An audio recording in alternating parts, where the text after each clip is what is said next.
My name is Nicole Crump, and I am an ActorHolic. You crucified me about keeping secrets, and you got your own. Mom, whatever you're doing right now, don't do it here. And now you embarrassed. You had a fucking abortion and you didn't even tell me? And your fancy fucking friends probably talked your country ass into it. I may have been a lot of things. A lot of things. But I ain't no fuck. You know what? We'll go get some air outside. Let's go get some air outside. Miss Sheila, girl, I think it's time for us to get you home. You ain't never lied. What you watching? Mia, she rapping now, and it's good. And the bitch's brows is always even. Like, I can't even hate on her. Like, Play this shit again. My name is Zarek Dion Williams. I'm your host of the ActorHolic podcast. Without further ado, tonight I got a jewel for y'all.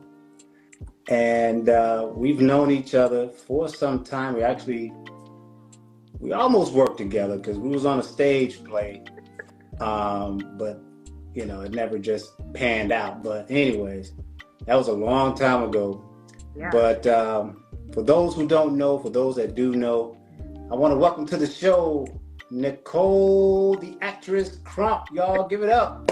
Woo! Thank you for having me, Cedric. I appreciate you. Absolutely. Thank you for your time, Nicole.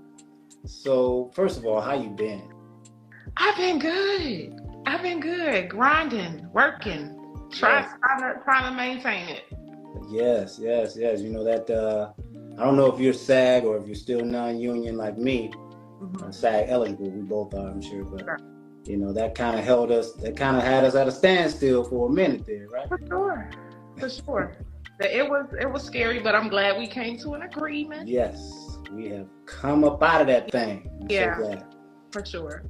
So, Nicole, why don't you go ahead and, tell us a little bit about your background. I got to say, when I first met you, I was like, man, this is a strong woman. You know, you give off that energy, right? Oh, wow. And you're so confident, you know what I mean? And I you just got to respect it, you know what I mean? So tell us about your background and, maybe where you get that confidence from. Okay. Wow. Well, I started out singing. I grew up in church. So the platform of performing came from singing. So I come from a family of so I started singing background for stage plays in Houston, Texas, where I'm from. And I just kind of decided, hey, I wasn't always confident in performing and gracing the stage. But my mom always told me, she said, the more you do it, the more confident you're going to be. And I decided to step into acting. And I started taking it serious probably in about 2012. Tommy Ford came to Houston. Tommy Martin came to Houston and did an acting workshop. And he told me, he said, hey, Nicole, if you're serious, like I think you are, you need to move to Atlanta. And I moved to Atlanta in 2014. I left everything that I had in Houston. I put my furniture in storage. I left my job, my 401k, all that stuff. And I moved to Atlanta. And my first week here, I landed a recurring role with Tyler Perry on For Better or Worse. Wow. And then I started, doing the stage play that we were involved in. And just started doing other little projects, non-union projects around the city. And I just kept at it. And I remember talking to, I was featured extra on a show, and George Pierre walked in and he said, didn't I tell you to stop doing extra work? Didn't I tell you to stop doing background? And I was like, okay. So I stopped and I really started just focusing on principal roles, supporting roles, and things like that. And I just opened doors. He's continuing to open doors. That's right. Wow. A lot of people are so afraid to do that. You know what I mean? To just step out there and just, quit their job and just go full time in this thing. What was your motivation? Was it just you knew you were, like I said before, your confidence you just knew that, this is what you were called to do. Sometimes people say, hey, this is my calling, this is what I'm supposed to be doing. Some people might say, I like this as a hobby, but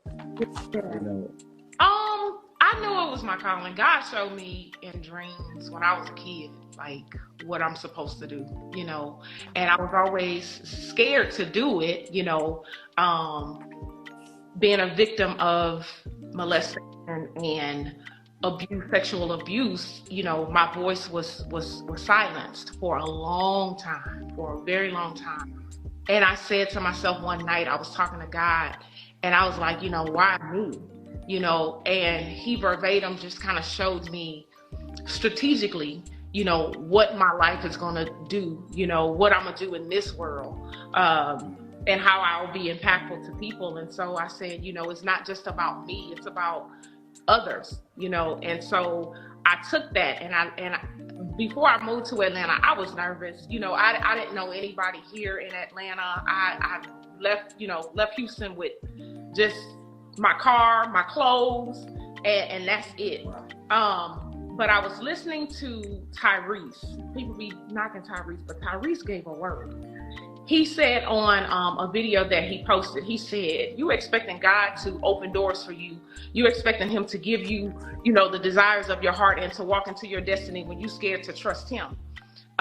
He said, how can you expect God to give you a role in Hollywood when you living in Shreveport, Louisiana, where you know it ain't there. You got to go where it is, and sometimes we have to place ourselves in positions. That's right. Ourselves in environments to where God can open those doors and bless us.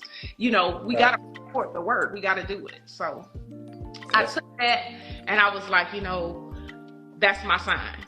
And I didn't want to leave Houston again because I was afraid. I didn't know anybody here in Georgia. But God placed people in my life. And a lot of people, and I ain't knocking my hometown. I ain't knocking nobody from Houston. But people were like, oh, I heard Atlanta it's overrated. They hyping it up. They saying it's this. There's so many fake people out there. But God placed people in my life to bless me. And he has opened doors and created genuine relationships by people in the industry that I've networked with. So I'm thankful for that. Absolutely. Absolutely, man. Whew. You have a journey, girl. Man. Wow. And, I'm just so glad you were strong enough to, not let your past hold you down. You know what I mean? And that just tells you what kind of person you are, You have a story to tell, and that leads me to my next question. How is it important, or how important is it for you to bring more of yourself to a scene, or to be different, to be your own person? How important is that to you, when you're on film or when you're on auditioning for a role? How important is it for you to just be you? I think I always bring myself to every character, no matter what it is, no matter what. I never judge my character. We've been taught not to judge our characters, even our characters, whether they're good or bad, know. So I feel as I can relate to each character that I play. I played some characters from prostitutes. To moms, and I've never been on drugs, but I know people who have, and I know the impact that it made in my life. That's right. Addicted to something. So I embraced what I learned about other people and how it impacted my life, and so I bring that into every role that I play. I know I played a role on a la carte. I play a role of Sheila on a la carte, and she's a mom that's hard to love. She's very hard to love. And my mom and I didn't have the greatest relationship growing up. I didn't have a relationship with my mom. It wasn't until about 2 years before she passed, I really got that bond that I needed. But I took Sheila and, just reading the script, I'm like, this is some stuff my mama did, so let me just take that and bring it to life. And I incorporate it in every, my family members that see, a la carte, they say, you act just like your mama on there. And I'm like, yeah, because I just embrace it, Yeah. Yeah, for sure, for sure. Wow, wow, wow. So how do you prepare when you get certain roles? Like, what are some of the steps you take to prepare for those roles? Other than the memorization of the script and size, what are some of the steps you take? Some of the steps I take, well, for one, I read the breakdown and see what the character, what they want from the character, or what are the attributes of the character. What I do like to do is read what other people are doing. So if I get the script, I'm like, I want the script because I want to see why she's like this, why she's doing this, what brings her to this point that that we are in the script, and then of course build a backstory. Each character should definitely have a backstory. A lot of the characters, I have a journal, and so when I do get my scripts and I build my character, personality. I build where she's from. Is she married? Is she, is she straight? Is she gay? Is she, and I all of that, because it's a build up. It's a build up, and it's really research. Research of your imagination of who this character is. There you go. That's some of the things that I do to kind of prepare myself. Yeah, that's what I learned when I was training at Drama Inc. To don't feel like you can't read the other people's lines. You know what I'm saying? And like you said, you build an imaginary story or whatever about the character that you're about to play. Instead of just trying to wing it. Right. So you're currently with just an agent, or do you have a manager as well? I have a talent manager and I have 2 agents. Oh wow, okay. Mm-hmm. What do you think was the turning point of your career when you obtained a manager, or was it after training, or what do you think was a turning point?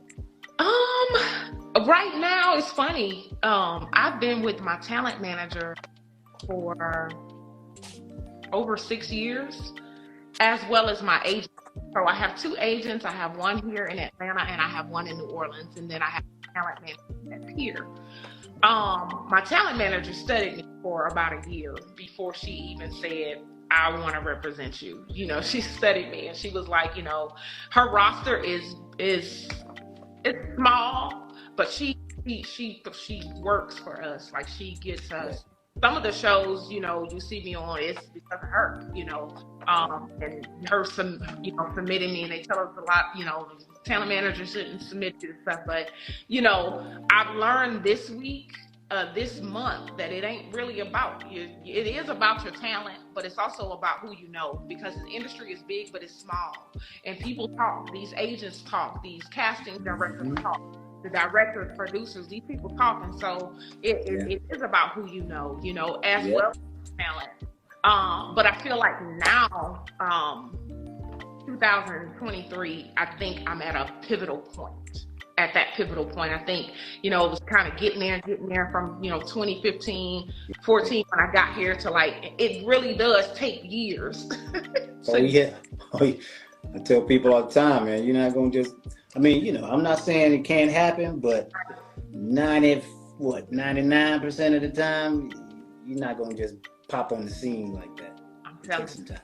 I'm telling you. And it I will say sometimes, Cedric, I get offended by people who say, oh, I could do that. I had somebody saying, I could do that. All you got to do is read lines. And then when they book something, they like, oh, this ain't what I thought. It's not.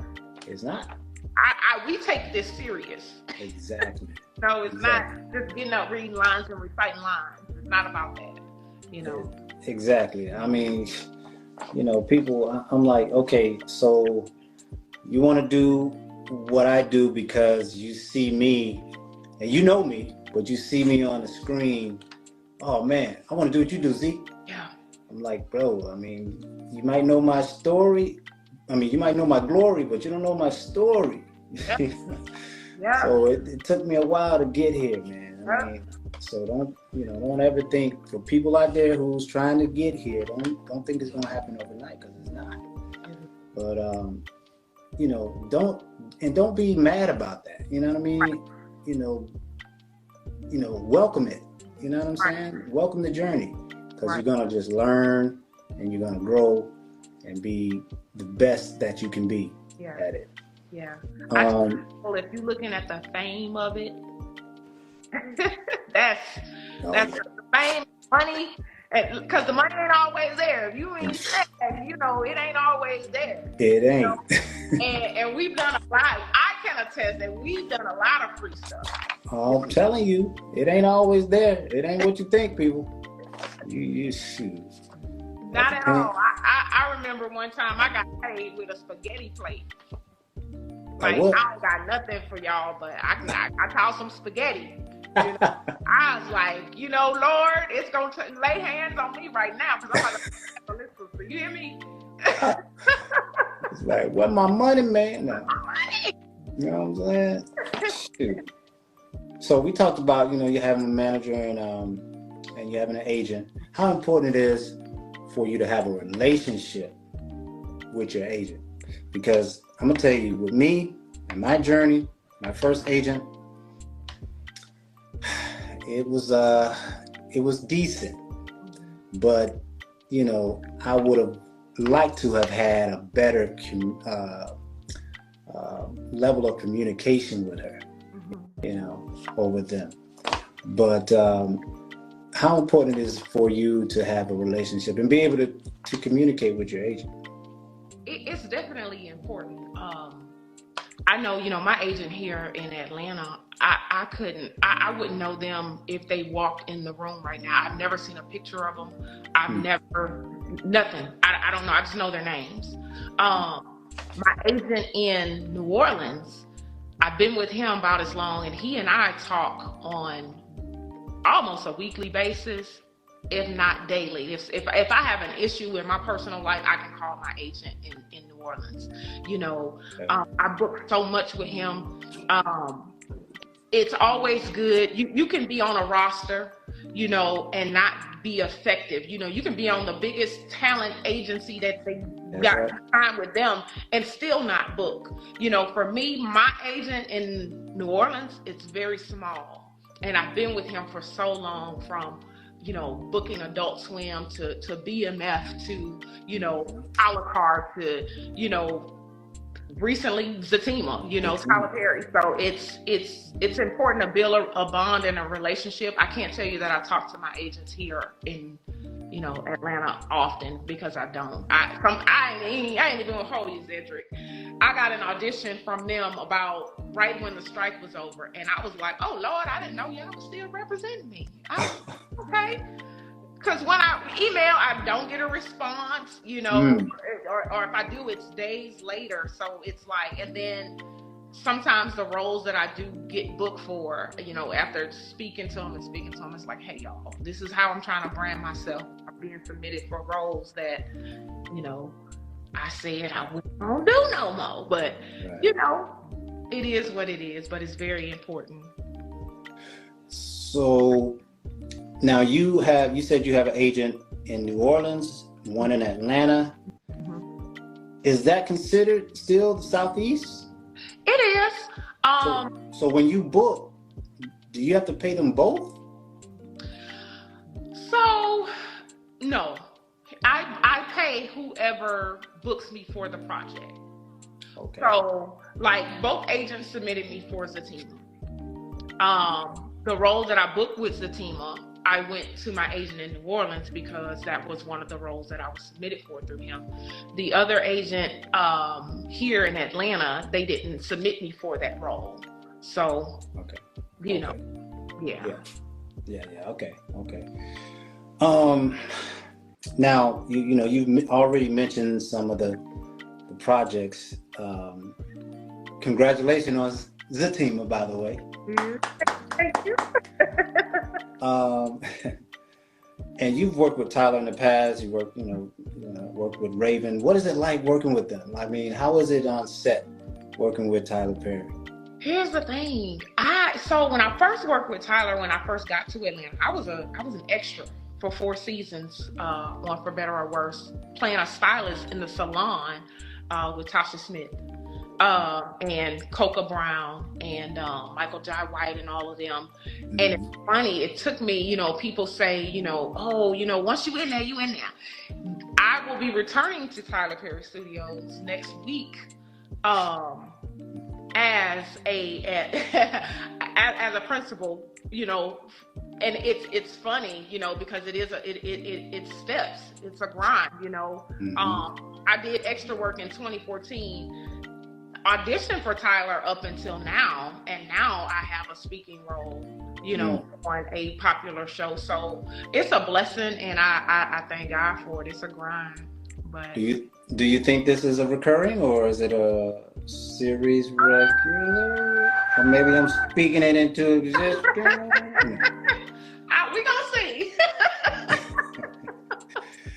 It's amazing because I see my homegirl Courtney. Courtney Glade, what up, Court? Well, this is a different Courtney, but she's on one of the shows. I want to say Assistant Living. Okay. And she's a series regular on that, man. Wow. I just remember just working. I'm like, man, boy, we were doing stage plays just yesterday. No. Yeah. But it's just, you know, I'm just so happy to see, you know, everybody that I've encountered, you know, going through this in this industry where they are now. It's just amazing, man. It's amazing. Because you did the Miss Pat show. Yeah. So yeah, Miss grinding out here too. Oh yeah. I'm just trying to do my thing and trying to inspire somebody and just help somebody. I don't care if it's just one person. You know what I mean? Sure. For sure. What would you say or some of your biggest, or I should say, what were some of your biggest challenges to overcome as an actor? Some of my biggest challenges, I would have to say juggling, you know, your regular job, you know, and still grinding. And again, everybody, I got residents that are on here. I still work my 9 to 6. Me too. I still work my 9 to 6, and people think, oh, you on TV? You don't know, baby. I got a 9 to 6 every day, Monday through Friday. That's right. That's right. I never call in to work. You know, I am one of the managers at my job, but I never call in to work. I take my PTO time when I have to film. Say, hey, can't do it because, you know, no, give me my time because I never. Right. But just some of the challenges is, I guess with me was trying to have a support system. Wanting a support system. Everybody needs a support system. It's lonely at the top, they say. You know what I'm saying? And you do get there. But when you have genuine people in your corner, I think God has blessed me with that now. I didn't always have people that supported me, family that supported me. And sometimes we do look for blood family, you know, members to support. But sometimes support comes from people that ain't even in your bloodline, you know. But if you have that support system, I think everybody can stay focused and maintain and knock out the goals that they can knock out with love around them. That's right. I mean, especially when the strike happened, you know, a lot of actors, and, you know, I felt for them, man, especially if they didn't have a 9 to 6 like we did. Yeah. Or we do, you know, they was really struggling, you know. Speaking of the strike, are there any things that you would like to see? I know that, you know, some of the top 3 things were, you know, increased revenues or, you know, monies and, you know, protection from AI. That's my things like that. Yeah. Anything that you can think of that you want to see from, you know, this strike or, you know, overcoming this? I think you hit on it. For me, we all, everybody want a little bit more bread. You know, that's everybody, right. Especially us actors, we deserve a little bit more than what we were getting. And I've done some new media projects that I felt like, you know, hey, they could have gave us a little more Mm-hmm. what we actually made. But definitely for me, the AI, incorporating the AI, that should just be against the law. I think, Yeah. Oh yeah. Oh yeah. You don't take my image. This is me. Don't take my image. I don't want to hear. I don't want to see me or my voice. Don't use my voice. I don't. You know. And that's what makes us individual as actors. Don't take a machine and have that do that for me. In representation of me. If you want me, book me. Exactly. Exactly. Are there any projects that you just won't do? Like, we're real actors, and of course there's reality shows out there. Would you not do any reality shows, or would you be, prone to accept those types of roles as well? I'm not gonna say never, because I don't know what the future entails with that. I know just the representation of women that I feel are currently on reality shows. I don't want that perception of me. Yeah. And I know, drama sales and all of that. But my temper too bad to deal with that. And ain't gonna be no bottle throwing, chairs throwing at Nicole, because I will be in Cobb County, Fulton County, County. I ain't doing it. So I know me, so I know what I can handle. But I want to brand myself. If I had to group myself, and we all stand apart as actors, but if I had to group myself in a group of actresses, I want to be a Viola Davis or a Cicely Tyson. I want to be legendary. I don't want to left behind a legacy of my auntie went across the head of some lady on TV. I don't want that. I want I studied acting, and studied these actresses, Cicely Tyson, and I love Janet DuBois. I love, anybody know me know I love Walona from Good Times. I really wish I would have been able to work with her, but I want to leave a legacy. So I don't see myself doing reality now. But if it's something positive and impactful to women, to our people, to people in general, then yeah, I would say yeah, but nah. Yeah. Now you brought up training. Who have you trained with? I have trained with, of course, Tommy from Martin before his passing, Charnel Brown, Kimberly Reese on A Different World. She has a school in Houston, where I'm from. Is one of my influencers and coaches, and I'm excited to be joining Carl Gilliard here in Atlanta. I'm waiting to get some time to go over to his class that he has weekly and network. So awesome. Now I know we're nearing the end, but I want to ask you, based on your experience, this is what I know I've seen some stuff on IMDb that said like 2015, but I'm like, I know she's been in this game longer than that. But what advice can you give, actors seeking this industry? Be consistent. Know what you want. I mean, you're going to get a lot of no's, and if you're not ready for rejection, then this may not be the industry for you, because rejection is inevitable in this. It is inevitable. Rejection, you have to have thick skin, and don't take everything personal. Sometimes it's not about, I can act better than this actor that they cast. It's a whole multitude of things that goes into why you didn't get the role.